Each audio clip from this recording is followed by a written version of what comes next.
the security and the people of Uganda for working toward the success of these summits. The NRM's victory of 26 January 1986 was an indicator of the resilience of our people and their ability to overcome various challenges. Fellow countrymen, and the Bazukulu, in the recent years, our country has emerged strong in the face of several challenges. The COVID-19 pandemic that decimated lives and economic activities around the world is now behind us. Although we continue to suffer from some mild effects of that pandemic,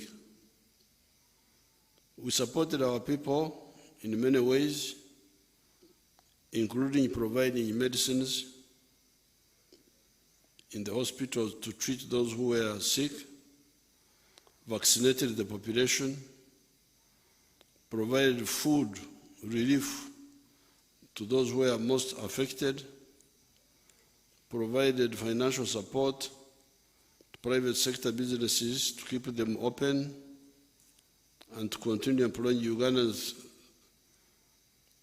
and through UDB, Uganda Development Bank, Emyoga, Small Business Recovery Fund, and Uganda Development Corporation, and the presidential initiatives to support business hubs, to improve skills, and provide capital to expand their businesses. All these were efforts to help the people recover from the shutdown of the corona.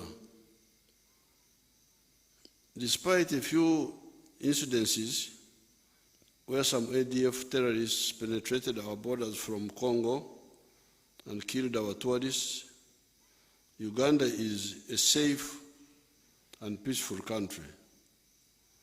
The security of the country remains strong, and the government is modernizing further its security capabilities and infrastructure to detect terrorist incidences before they happen. We have greatly improved our intelligence and surveillance capabilities to ensure that Ugandans and our visitors who come here are safe. The ADF terrorists who killed the 2 tourists from UK and South Africa, plus the Ugandan tour guide, were killed. But 3 of these are unaccounted for. In Jovu, their commander was captured, and 5 others, including Kamusu, the number 2 to Njovu, were killed. That group was of 10 people. The bigger groups who are in Congo, we are attacking them almost every day by long-range means and also on the ground in Congo. We are decimating them. They will be finished. That's why when I was in Rwaktura, I invited them to get out of the bush. That's their opportunity. Otherwise, they would all perish.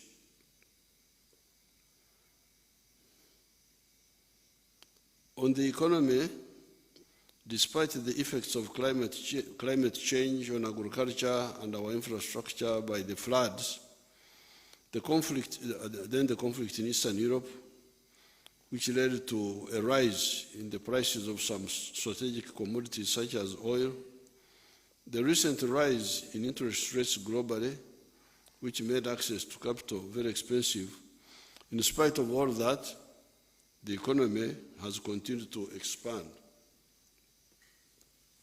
The economy grew to Uganda shillings 184.89 trillion, which is US dollars 49.5 billion in financial year 2022-2023, up from shillings 162,000 billion, which was $45.6 billion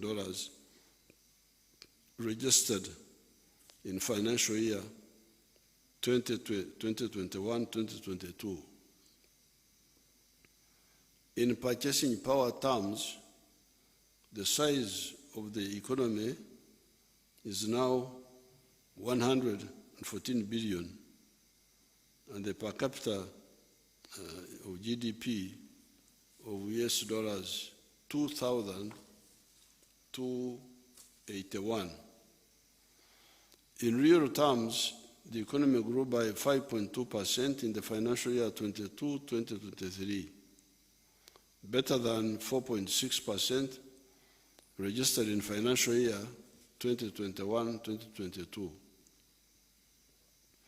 This expansion was a result of good performance of most sectors of the economy, with services growing at 6.2%, especially in trade, tourism, education, ICT, arts and entertainment, agriculture 4.8%, with food crops growing at 4.7% from 3.5%, livestock growing at 8.8% from previously 8.3%, and fish activities growing at 8.6% from a very low level of 0.3% in the financial year 2022-2023 and financial year 2021-2022 respectively. The growth in industry was 3.5%, a bit slower than the 5.1% recorded in the same period the previous year. Uganda's economic outlook is very optimistic. This is mainly because of the consistent support to the private sector through supportive policies that create a business-friendly environment, then infrastructure, investments in infrastructure like in energy, transport and ICT, enhanced access to credit through the Parish development model, Small Business Recovery Fund, Emyoga, Agriculture Credit Facility, loans of UDB, and supports by UDC, as well as the swift and comprehensive response to the impact of the previous health crisis and the regional geopolitical security issues. In spite of all those, the economy is growing because of the reasons I have given here. The money we put in all these areas, the UDB money, the Myoga, the PDM, all that help the economy to grow. The size of the economy will grow from shillings 184 trillion in this financial year, the financial year of 2022-2023, to Uganda shillings 204 trillion, which will be $55 billion by the end of this financial year, 2023-2024, and then leap to Uganda shillings 225 trillion in the next financial year of 2024-2025, which would be equivalent to 60 United States dollars, 60 billion This growth will be driven by higher output in the services, industry, and agriculture sectors of the economy. The recovery in aggregate demand as inflation slows down, the continued implementation of the Parish development model, expediting investments in oil and gas, continued recovery in tourism, growth in regional trade, including in the EAC, COMESA, and globally, all these will contribute to the surge forward of the economy. Other growth initiatives will include the government's consistent investments in the establishment and operationalization of industrial parks, then infrastructure development, including expanding and maintenance of roads, bridges, the railway, investments in research and innovation, and affordable electricity. The implementation of the intervention to accelerate economic growth through productivity improvements and value addition to our abundant raw materials is in the anchor sectors of the agro-industrialization, oil and gas, mineral development, tourism, and knowledge economy development will shift the economic growth path to a level of 8% per annum on average over the medium term.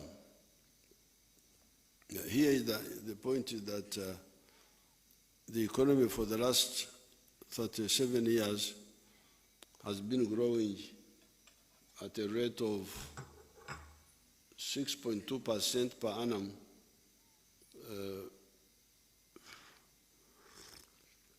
GDP, the growth rate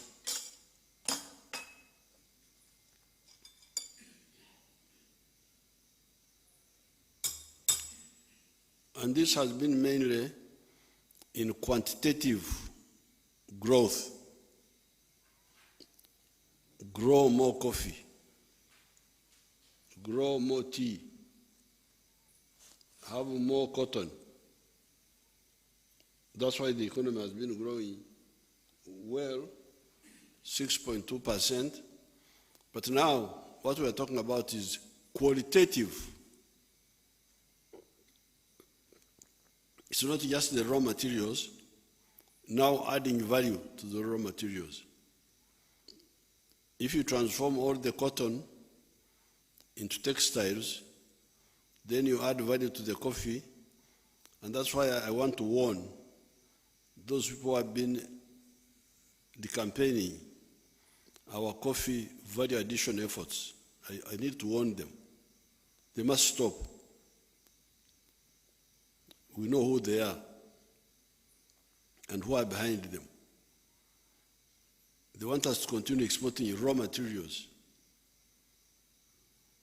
They want us to continue exporting unprocessed coffee.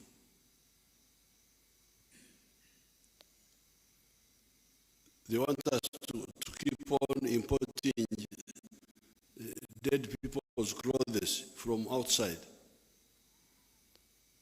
instead of developing our textile industry. Even some people have been fighting our refinery. They don't want us to build a refinery. They want us to continue importing. They want us to export crude, and then we import finished products. This one will not happen. And I need to warn those who are involved because we are going to move on them. Decampaigning anybody who tries to help us add value, pretending to they are agents of imperialism. So the economy will shift from growing at the rate of 6.2% to growing at the rate of 8% because it is both quantitative growth and qualitative transformation.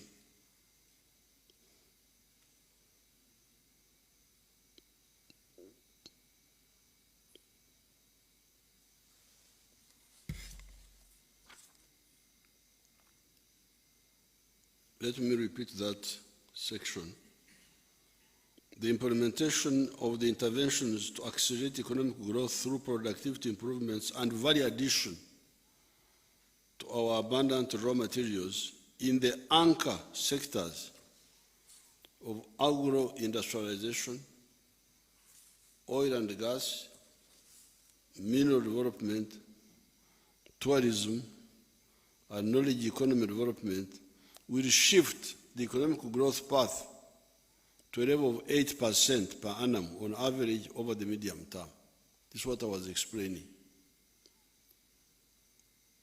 Not just growing more coffee, growing more, having more cows.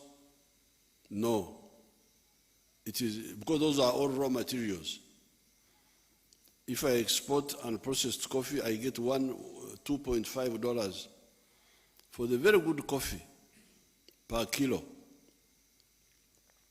what they call screen 18.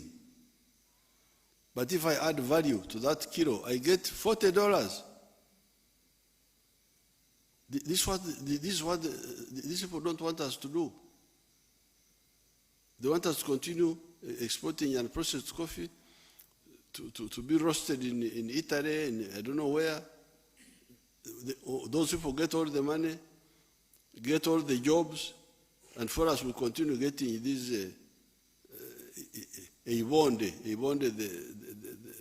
the residue at the bottom. This is not acceptable.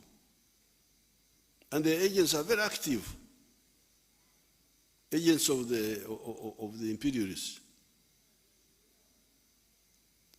Mao Zedong called them comprador bourgeoisie, agent bourgeoisie.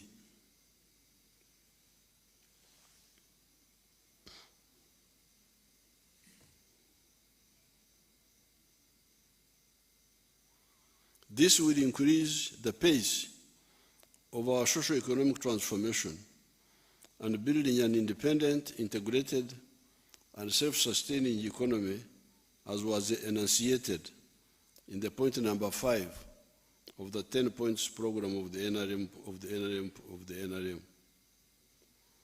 The general increase in the prices of goods and services in the country, called inflation, slowed down from a peak of 10.7% in October 2022 to 2.6% in November 2023.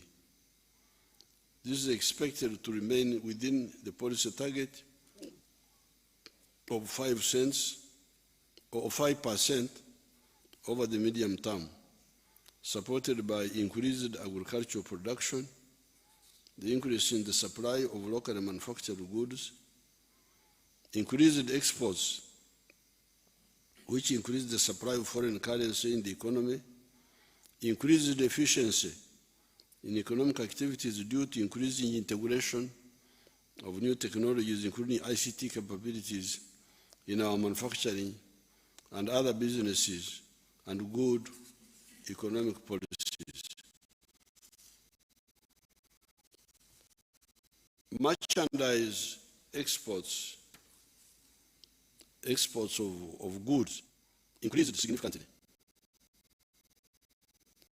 growing by 54.9%.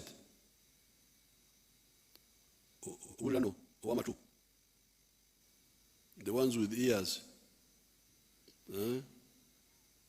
Our exports increased by 54.9%. From US dollars 4.2 billion approximately in the 12 months up to October 2022 to United States dollars 6.5 billion in the 12 months up to October 2023. So between that year, October 2022, October 2023, the exports grew from $4.2 billion to $6.5 billion, a leap of 54.9%, largely driven by gold, coffee and maize exports. Imports grew by 26%, 26.2%, much slower than the growth in exports. Although our imports increased, but for them they increased at 26%. But the exports increased by 54% in the same period. Much slower than the growth in exports, resulting in the narrowing of the trade deficit by 11.2% in the same period. Because we still have a deficit globally. More import spending than export earning. We still earn less for exports than we spend on imports. But the gap has narrowed. The imports grew by 26%, but the exports grew by 54%. And this is just still mainly raw materials. If we start exporting finished goods now, this will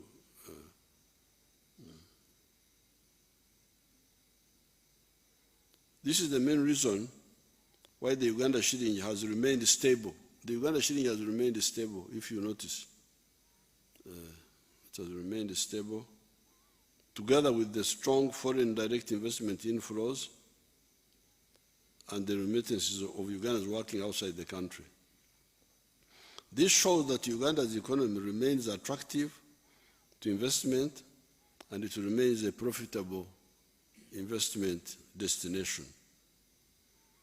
Imports increased to $9 billion in the 12 months to October 2023 compared to $7.4 billion in the same period a year ago. That's what we were talking about. The imports also grew, but they grew less than the exports grew. The increase in imports is largely in the oil and gas sector, mineral exploration and development, vehicles and accessories. We are buying this machinery for the oil. We are acquiring that capacity to dig the oil out. Export receipts are expected to increase even further as Uganda accelerates the production of light manufactured goods and mid or high-tech industrial products through value addition, especially to the abundant mineral reserves the country has. To accelerate the process of value addition, the government is reducing further the cost of electricity for manufacturers, improving transport infrastructure, including roads and railways, eliminating bureaucracy in the government, especially in procurement, in order to attract new investments and technology transfer, making available affordable capital, and intensifying the fight against corruption through accelerating automation of government processes, frequent audits of government interventions, and rationalization of government institutions and departments. The fight against corruption is not as difficult as people think. You will see in the coming days how we are going to cause a lot of casualties among the corrupt people. Some few months ago, I hear that the Minister of Finance created a group to audit the employees, find out whether there are ghost employees. And within a short time, they have found a big number. Auditor General, I think the finance told Auditor General. Now, Auditor General instead of giving the report to finance, went to parliament. Now, this is not a political matter. So I'm going to write to CID to go for these people. Because this is not political. Committee of Parliament. Committee of Parliament is not CID. This is trying to divert now. Now you would see these people who they are not clever. The money is coming from a known source. I have sent you money to pay 20 people. Each one is being paid so much. You go and you pay 25. You create artificial people. It's very easy to find out these artificial people. It's a matter of time. Therefore, fighting this corruption is not as difficult as people think. You report these corrupt people. You will see what will happen. They will give up.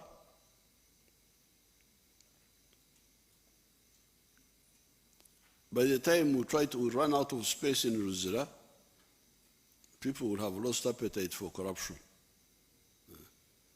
You keep tuned on this channel.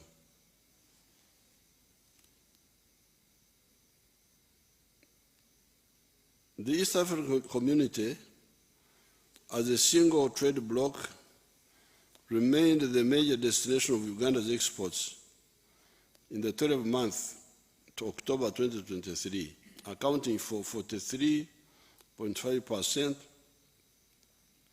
of total exports, followed by the Middle East, 18.1%, and Asia, 17.6%.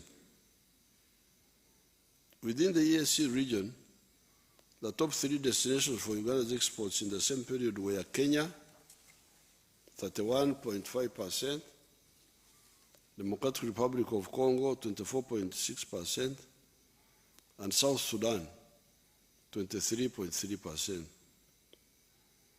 In the 12 months to October 2023, Uganda traded at a surplus worth $716 million with all the EAC partner states. So within the East African region, we have got a surplus of $716 million. However, the trade balance with Kenya and Tanzania was a deficit, meaning Uganda imported more in terms of value from those countries than exports to them. In the 12 months to October 2023, Uganda exported goods worth $890 million to Kenya. This is a big growth because in 1986-87, when we were having some issues with Mzee Moi, Uganda was buying from Kenya goods worth $200 million that time. And Uganda was selling to Kenya goods worth $12 million. Now, we are talking of Uganda selling to Kenya $890 million.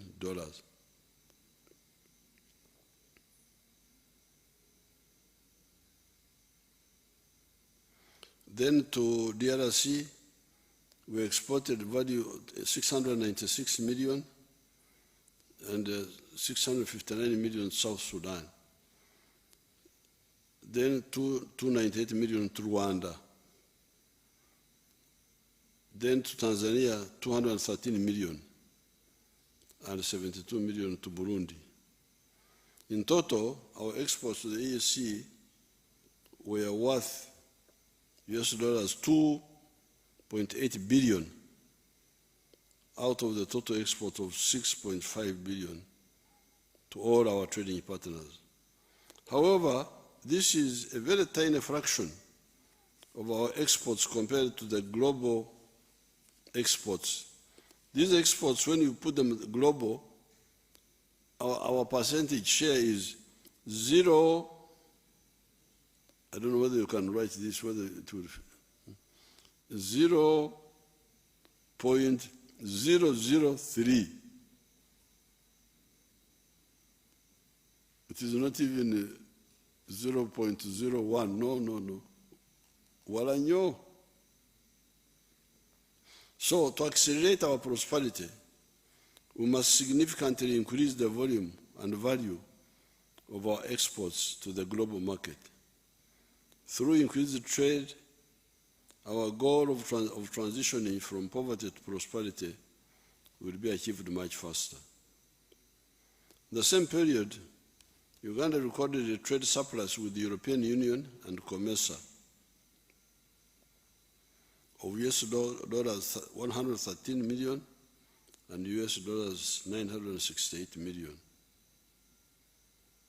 So, with the European Union, we exported more to them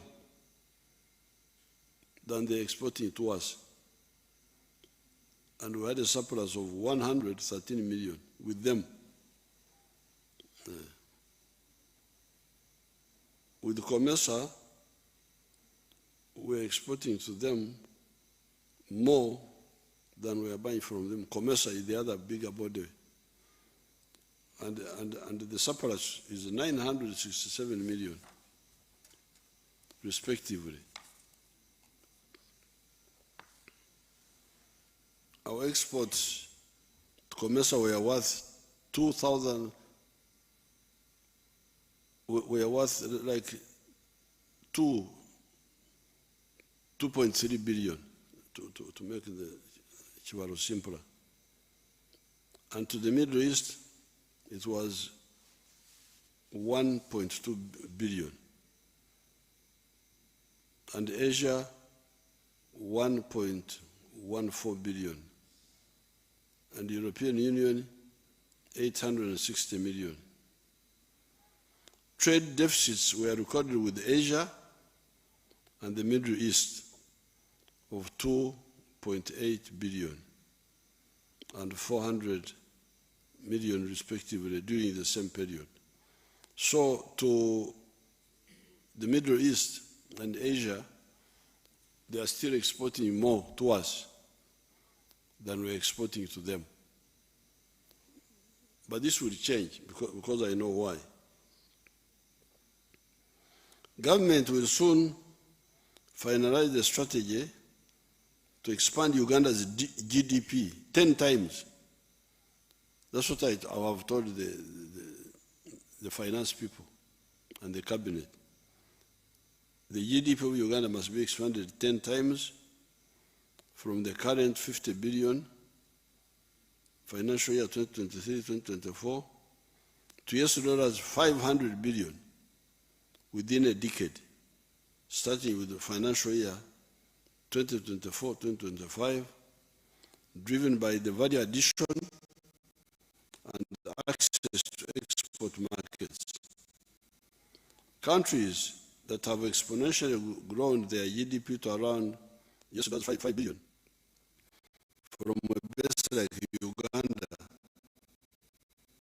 have demonstrated that the primary drivers of the accelerated growth were: 1, access to global markets with high rates of growth of manufactured exports, and their share of world exports of manufactured goods leaping from 9%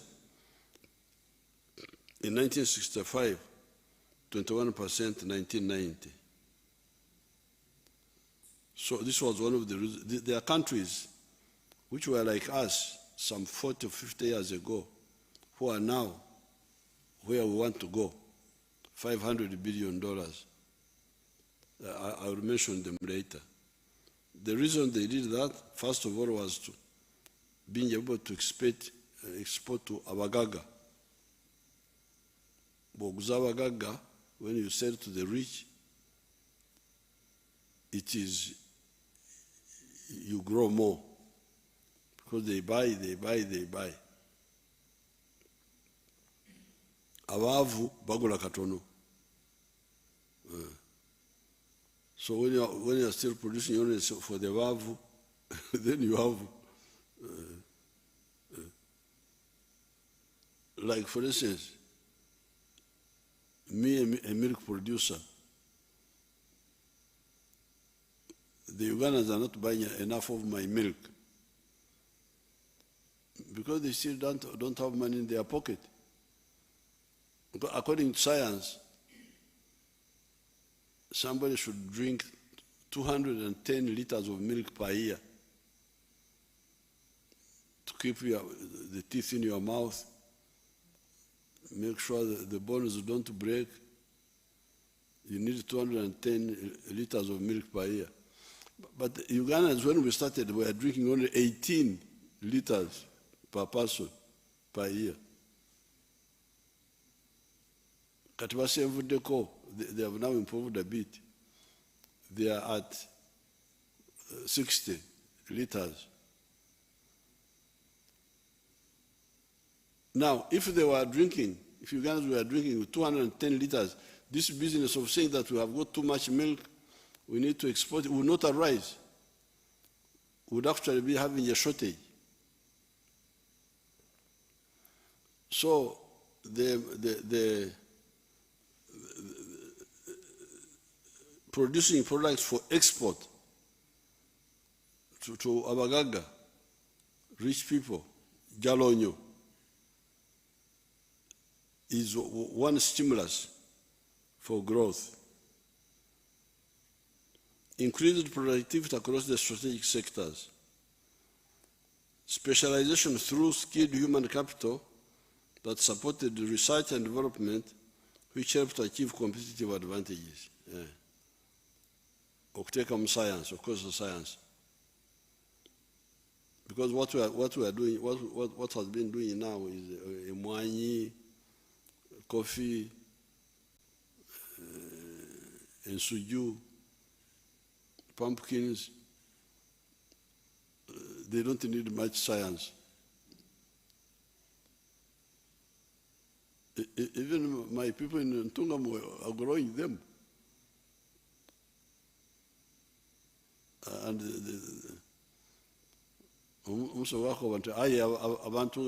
Bazira science. The Ntungamo people don't have much, but they grow the banana, they grow what? So, okay, those help us. But we also need higher value products of science. They will earn us more. Even from those raw materials. Like from milk now, there is a protein called casein, which we are selling to all over the place. So science adds more value. Prudent economic policies that harness the comparative advantages, peace and security that supported political stability, among others.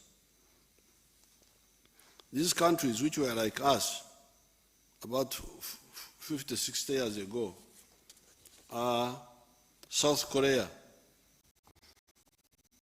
46 years of growth at an average growth rate of 13%, grew from 38 billion in 1977 to US dollars 1,665 billion in 2023. South Korea in 1977 was smaller than our economy now. Our economy is more or less like one and a half times where it is now, compared to what South Korea was in 1977. But now you hear they are at $1.7 trillion dollars. They have jumped. Thailand, 38 years of growth at an average rate of 7.6%, from $38 billion 1985 to 500 billion in 2023. Malaysia, 34 years of growth at an average annual rate of 8% from US dollar 35 billion in 38 billion in 1989 to US dollars 406 billion now. Singapore, 33 years of growth at an average growth rate of 8.7% from US dollar 36 billion in 1990 to 466 billion in 2023. And Chile, 33 years of growth at an average rate of 4.5% from $33 billion in 1990 to US dollar 316 billion in 2023. So it's really possible what I have told the government to do. So and many of these countries don't have the resources, did not have the resources we have. If you look at South Korea, you look at Singapore, they don't have natural resources like we have. To expand regional trade and support regional development, Uganda is undertaking joint projects with the DRC and implementing interventions to reduce transport costs and improve the border infrastructure to facilitate trade and financial services across the region. We are undertaking joint projects in the road sector and electricity to Eastern Congo. Securing this market is good for Uganda in terms of exports and jobs. Ugandans, in terms of the Uganda government and President Tshisekedi of DRC will continue to work together to improve the security situation in Eastern Congo. Uganda has gained competitiveness in recent years in a number of tradable goods, including animal products such as beef and milk, agricultural products, especially coffee, tea, fish, sugar, fresh and processed food, and industrial products such as cement, iron and steel products, light manufactured goods, etc. However, we continue to face non-tariff barriers to our exports, which are being resolved through our discussion with the leaders of the ESC and COMESA. If we did not have non-tariff barriers by some of our brothers and sisters, Uganda would be exporting much more. But this will be solved. This will be solved. I'm talking to all of them. It will be solved.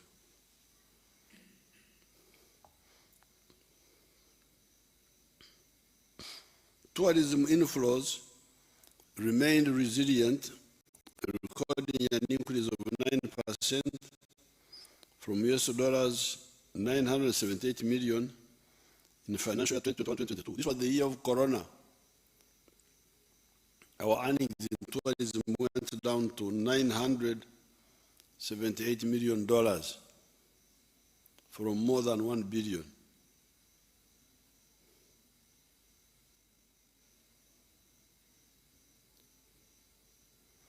Tourism inflows remained resilient, recording an increase of 9% from US dollars 978 million in financial year 2021-2022 to US dollars 1.1 billion in financial year 2023. This growth is partly attributed to increased confidence of travelers as the world recovers from COVID-19 global shock, the good natural attractions that Uganda has, and peace and security. You can see the big garden of tourism where you can earn money. The 9.5 trillion, you can imagine. Abalambuzi abo basasanya obutabalika mwenda n'ekitundu. They spend 9.7 trillion. You Bazukuru who have got internet,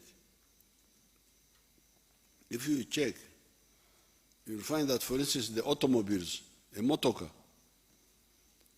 I think their global values are like 1 trillion something. Yeah. A motorcar. But tourism here, you can compare a motorcar, what is the global, you have the internet, because somebody is walking on the road, is looking at the phone. With the Banyankuru, you go looking up, you don't go looking down.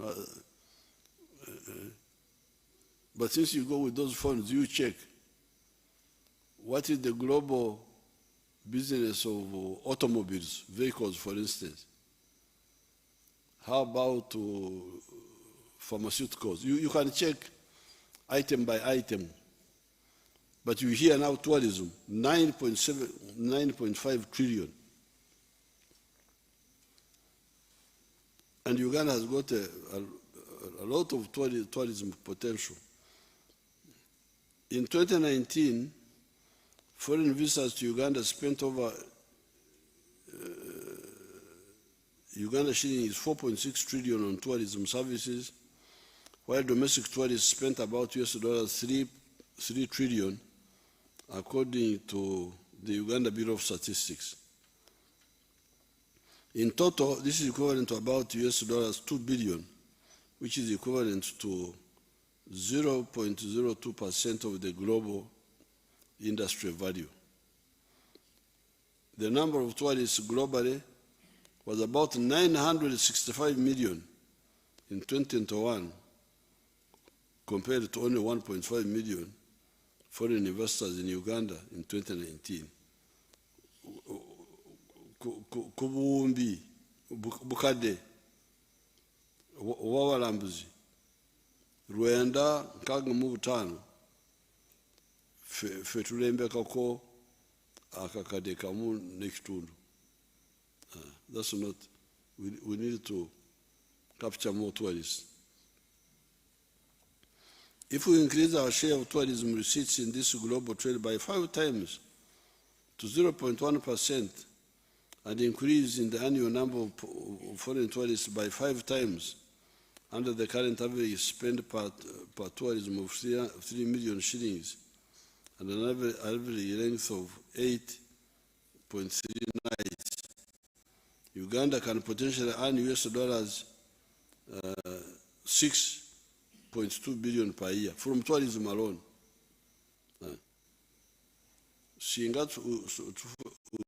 If we get more numbers and they stay longer, we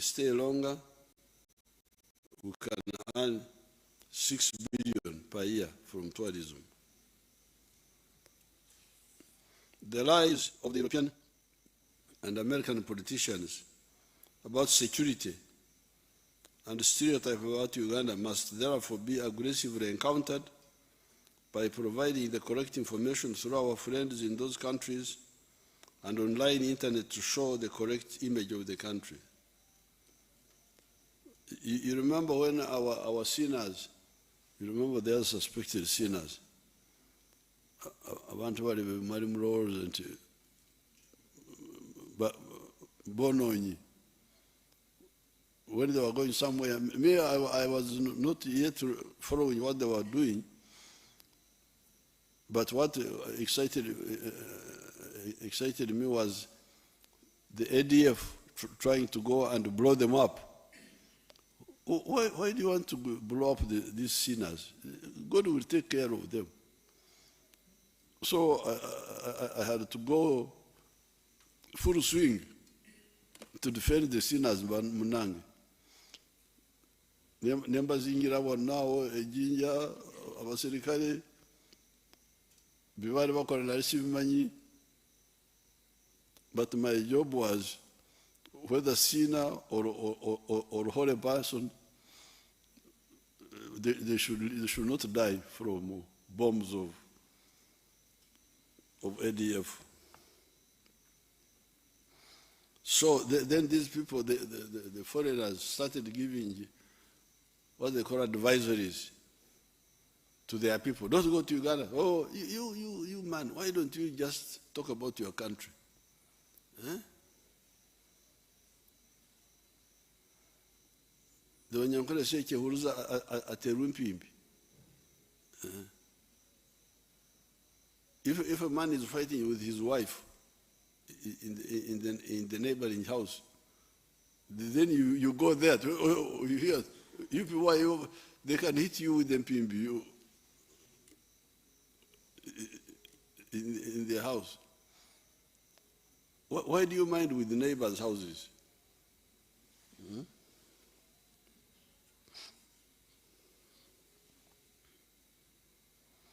Some of these Europeans are simply afraid of the potential that we have in our strategic areas, therefore want to undermine our unstoppable socio-economic transformation and that of Africa as a whole.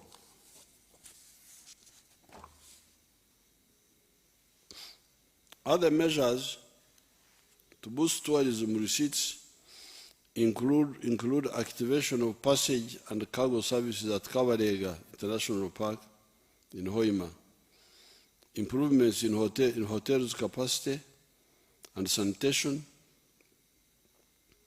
and competitive pricing.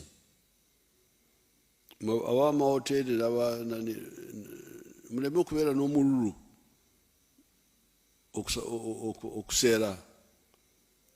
The people who come to your hotel to ask too much. Even if you take small, take small.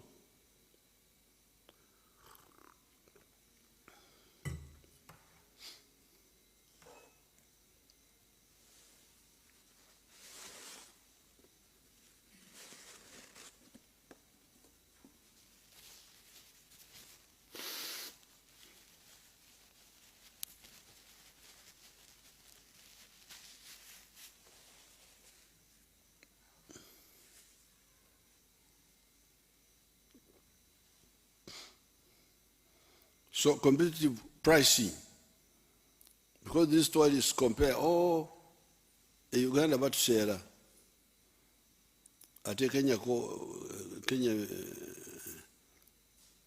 muwendo wakiri. Be careful, don't be too greedy for quick money. Get small, but get many customers.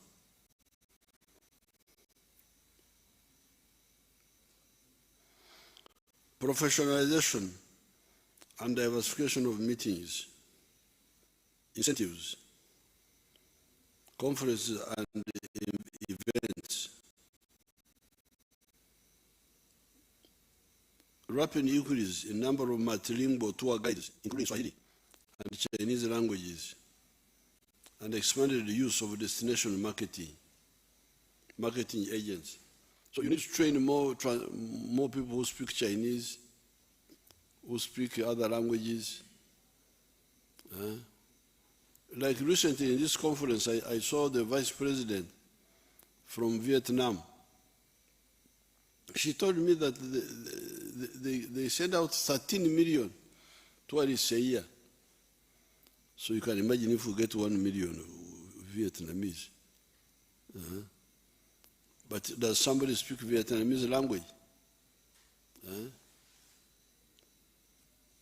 So the sector people should train, even in our schools, train people who can speak these languages. Remittances of Ugandans working outside the country increased to $1.4 billion in financial year 2023, higher than $1.1 billion in 2021-2022. Uganda continued to register growth in foreign direct investment, FDI inflows. FDI inflows increased by 68%.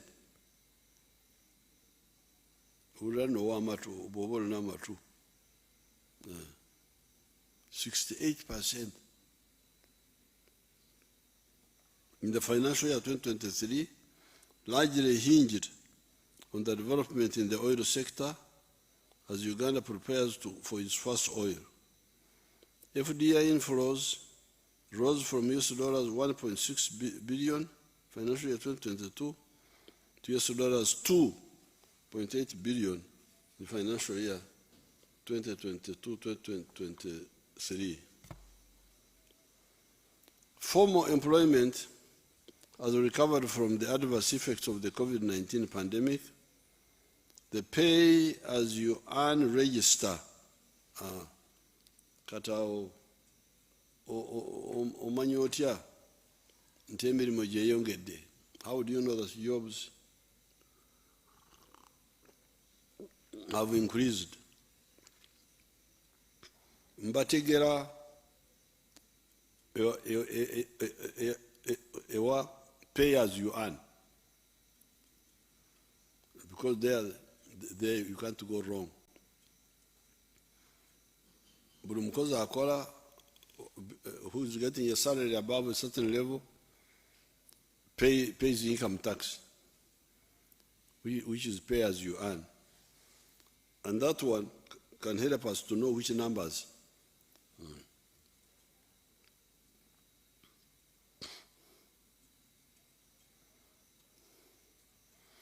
The pay as you earn register expanded by 14.1% from 1.4 million employees in financial 21-22 to 1.6 million in 22-23 as follows. Uganda Development Bank loans to projects created 41,000 jobs, up from 24,000 jobs in 1920. Free Zones Authority created 9,000 jobs. PDM, 1.6 million members from 148,000 enterprise groups have so far benefited from the national rollout of the PDM. 1.6 million people have received the PDM money. Emioga, 378,000 jobs were created by December 2022, rising from 338,000 in March 2022. Kigezi, Acholi, and Lango sub-regions registered the highest number of jobs created, while the central of Uganda recorded the lowest number of direct jobs created.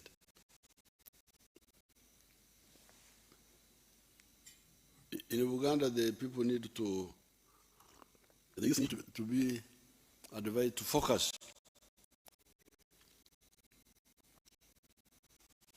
Waliwo abagomaza abaana baffe mu bintu ebirala.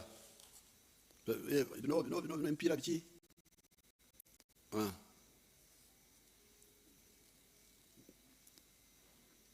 You may find people in the other young people are more guided towards wealth creation.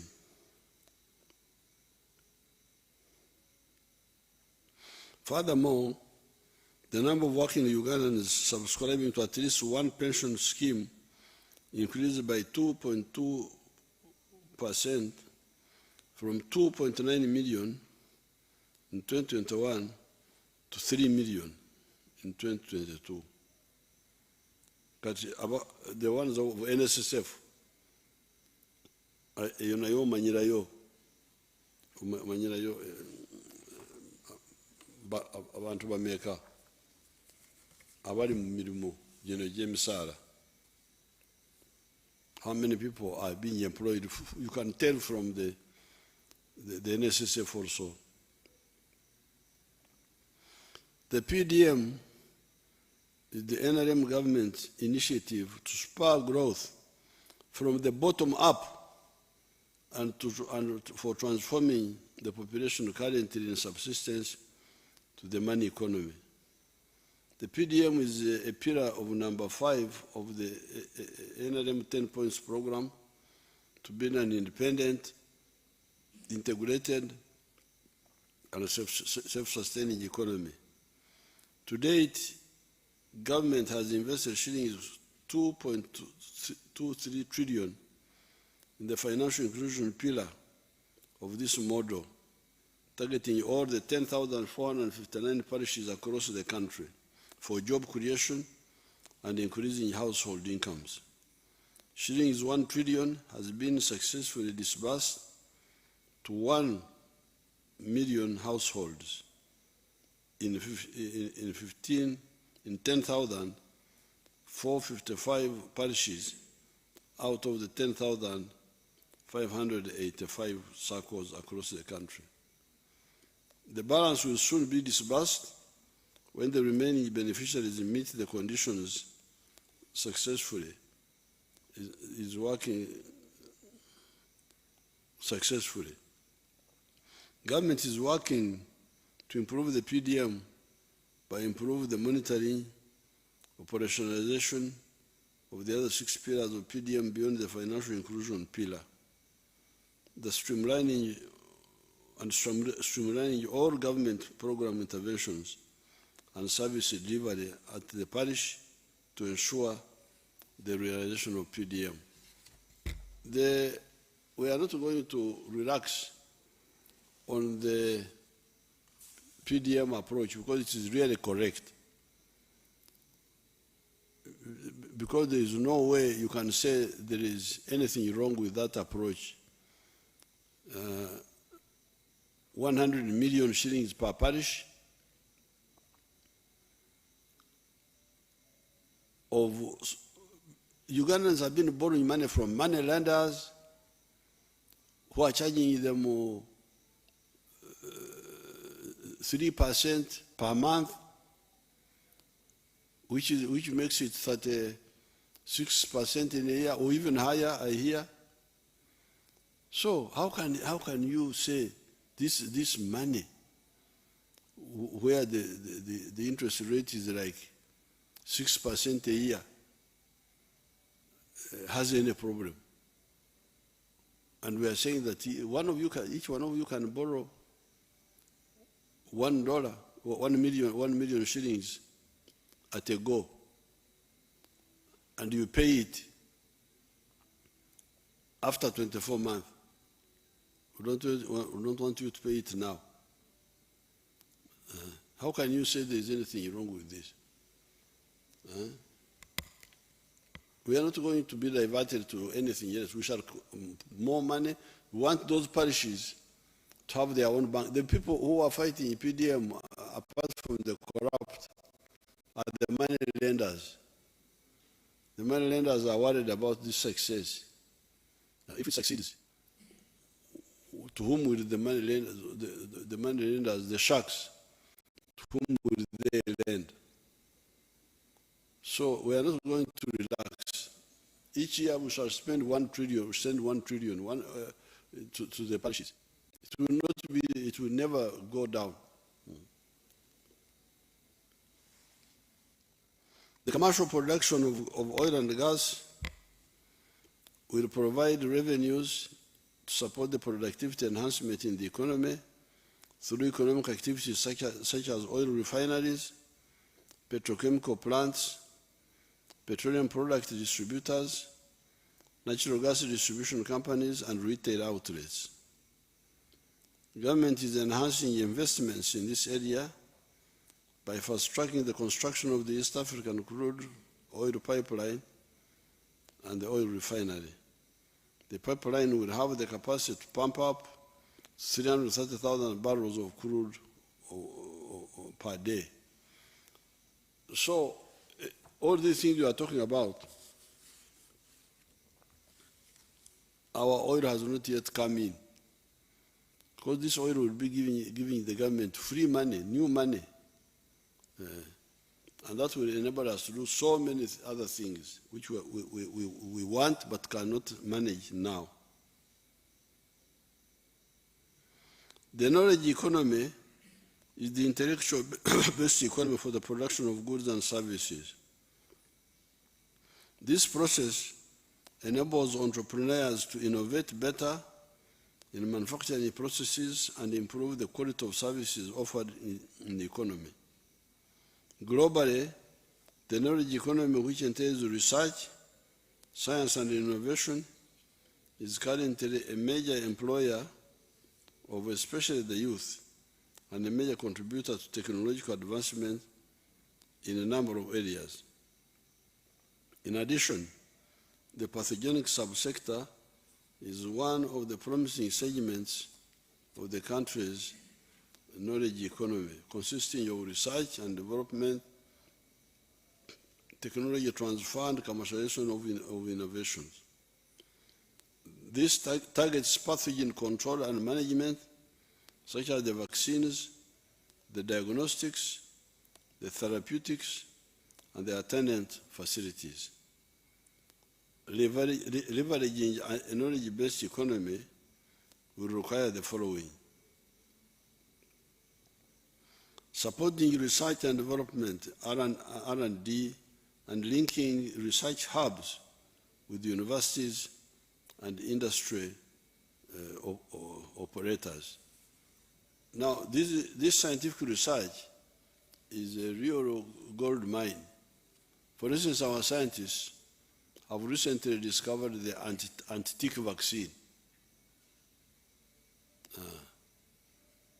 where the cow will be vaccinated and the cow will go around killing ticks. So the cow will be a tick killer rather than being a victim of the ticks. Now, this one was developed by your people, your scientists. And this is one group. There's Dr. Kawa, who is also working separately but doing the same. So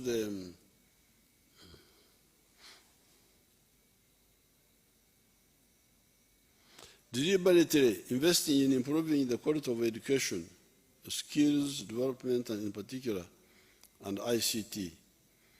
Putting in place a strategy for long-term development of specialized skills to support a more sophisticated and diversified economy. Developing an effective apprenticeship program to quickly acquire knowledge, expertise, and technology transfer, given the rising global ICT village. Putting in place a reward system and a functional transparent patent system for innovation. The NRM government will continue with the development of energy infrastructure and complete the ongoing electricity projects to lower the cost of electricity for manufacturers and small-scale businesses, including commissioning of the third turbine of the 600-megawatt Karuma hydropower project, addressing the gaps to fully operationalize Isimba power plant, and completing Nyagak in West Nile and Orio mini hydropower stations for power plants. To facilitate power evacuation, the completion of the Mirama-Kabale 132 kV line, Kampala Metropolitan Transmission System Improvement Project, and the Masaka-Mbarara transmission line will be expedited. Activities for the development of nuclear energy to diversify our energy sources will also continue, starting with Buyende in Busoga. Nuclear energy is expected to add another 2,000 megawatts to the national grid by 2036. However, by 240, we must ensure the generation of 52,000 megawatts from all sources. Government has supported the development of industrial parks. 7 are currently operational, and they include Namanve, Jinja, Boyogerere, Soroti, Mbale, Kasese, and Ruzira. In addition, there are 3 industrial parks developed under the public-private partnership arrangement at Kapeka, Mukono, and Wiyukwe. Uganda Investment Authority has acquired an additional 12 square miles for industrial development provided by the various local governments across the 18 zones in the country. Investing in the people of Uganda, which includes health and education, will continue to be given priority, including addressing the poor governance and the wastage of public resources in these areas. Whereas the outcomes have improved, we have not yet achieved desirable levels, especially in the critical areas of education and health. Security infrastructure and interventions to maintain peace and security of the people of Uganda, investors, and our visitors is guaranteed. This included strengthening the capacity of the security agencies to address emerging security threats, addressing discipline issues of security personnel in the Uganda People's Defense Forces, Uganda Police, and Uganda prisons, enhancing the security infrastructure to detect crime before it happens, and addressing the welfare of personnel in the security forces. This includes the security interventions and achievements under the anti-livestock theft and disarmament operations in Karamoja and Operation Shujaa in DRC. The security infrastructure we have built will eliminate the very few remaining loopholes where ADF terrorists are exploiting to carry out cowardly attacks on civilians. As we commemorate the 38th anniversary of NRM victory, I want to assure everybody, including our visitors and investors, that Uganda will remain a peaceful, secure, and prosperous country.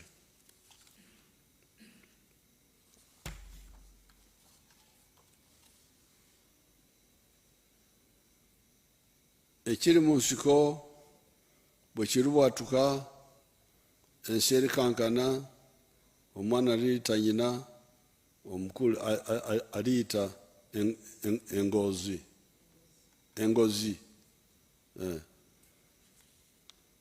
That was one of our songs in the bush that has always been the potential of NRM. When we were a students' movement, a liberation movement, and while in government. This saying says that what is hidden also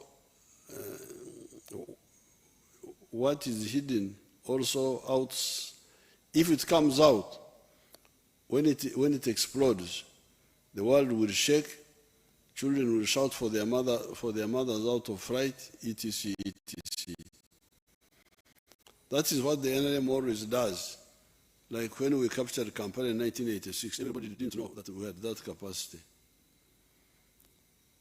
The recent 2 mega conferences of NRM and G7 plus China demonstrated a little bit of this. A delegate from Russia, a deputy minister, told me that only the superpowers can organize such a conference. Uganda is still on the way, but it will soon be there because the base is already there.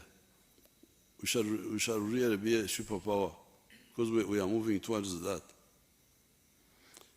There were 1,918 delegates in that conference. 1,918 delegates from 129 countries. 129 countries sent people here.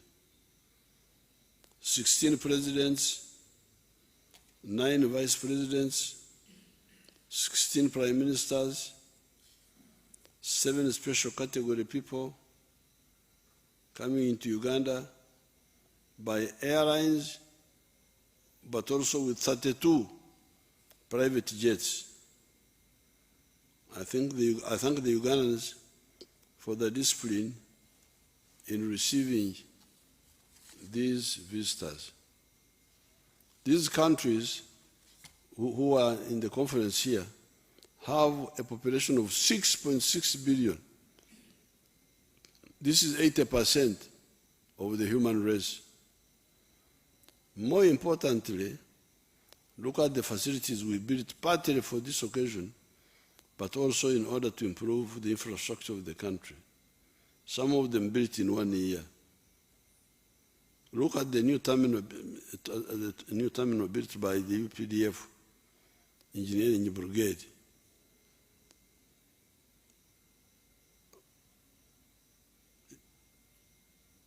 You can imagine that terminal was built by the UPDF Engineering Brigade.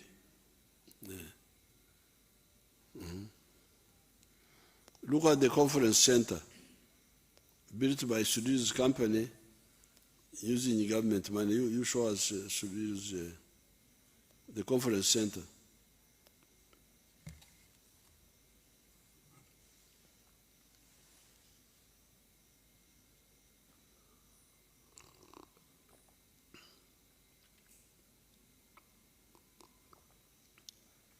That was one of the delegates was asking, one of the presidents was saying, are these the Chinese who built this?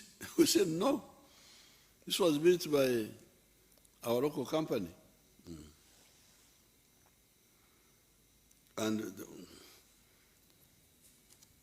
that terminal, which the engineers brigade built, is there is nothing we cannot do. It is just a question of prioritization. Some people always talk about the potholes of Kampala. They should also talk about the good upcountry roads from Kisoro to Nimule, from Busia to Busunga in Bunduwijo. Those roads are there to the hinterland of the country, to the upcountry districts. Without corruption, we have the capacity to do everything. I've already instructed the engineering brigade to start preparing to build the standard gauge railway instead of only waiting for outsiders to do it. I thank you, and I wish you all peaceful celebrations. Thank you very much.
Okay, people.